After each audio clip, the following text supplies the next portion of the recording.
मुझे गोली मारने की धमकी मिल रही है। अगर हमारी पार्टी के लोग शिकायत भी करने जाने तो उस पर एफआईआर दर्ज नहीं हो रही है। इन सब के पीछे सरकार का सपोर्ट और फंडिंग थी।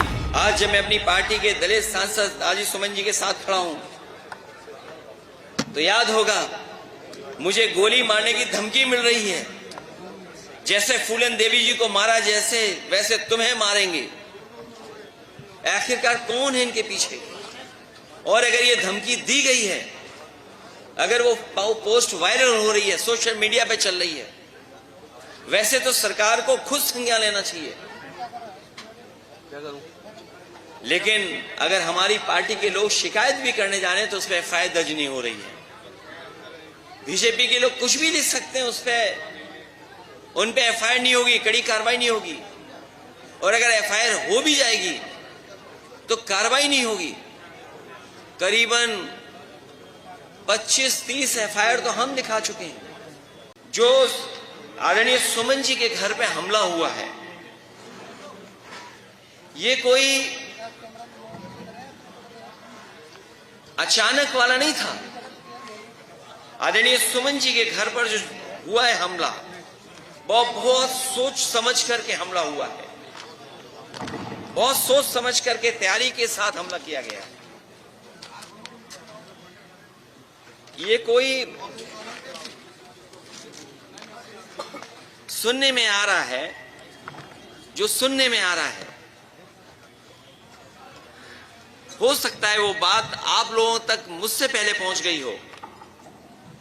योगी जी की निगरानी में उनके एक सलाहकार और कुछ इंडिपेंडेंट स्वजातीय एमएलए जो राजस्थान के थे, इंडिपेंडेंट एमएलए को लखनऊ के एक बड़े होटल में बुलाया गया था। फिर इस मुद्दे की पटकथा उस सीएम के सलाहकार ने इन स्वजातीय एमएलए के साथ मिलकर लिखी कि राजस्थान और यूपी के कुछ अराजक तत्व और योगी सेना को फंडिंग की ताकि ये माहौल बनाया जाए जिससे दो फायदे हों।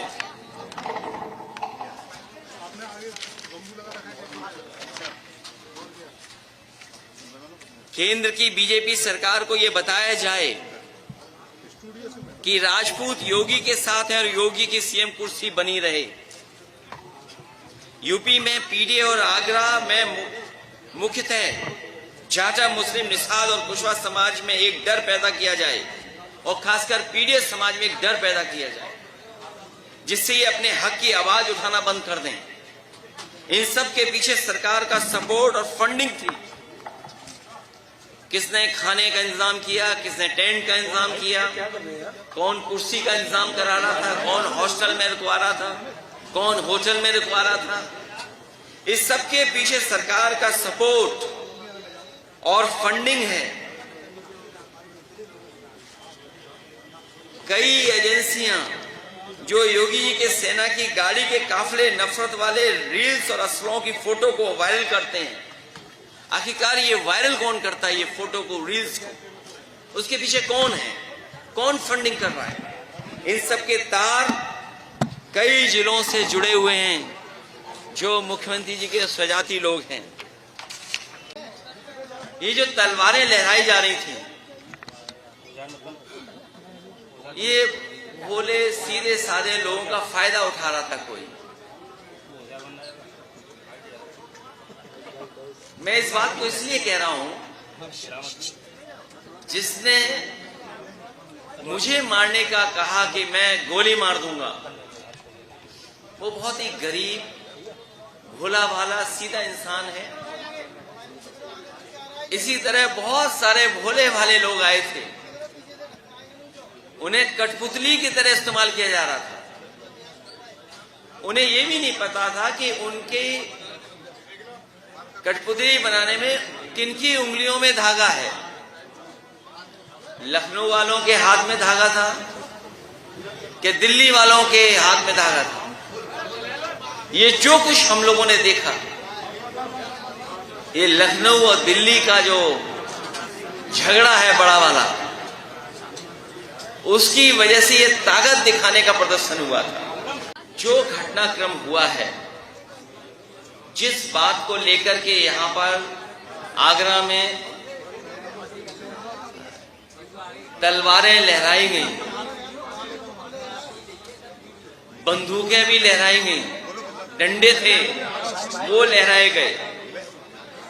सुना है कि वो शांतिपूर्ण तरीके से सम्मेलन करने की परमिशन सरकार ने दी थी, और उससे पहले आपने सबने वो तस्वीरें देखी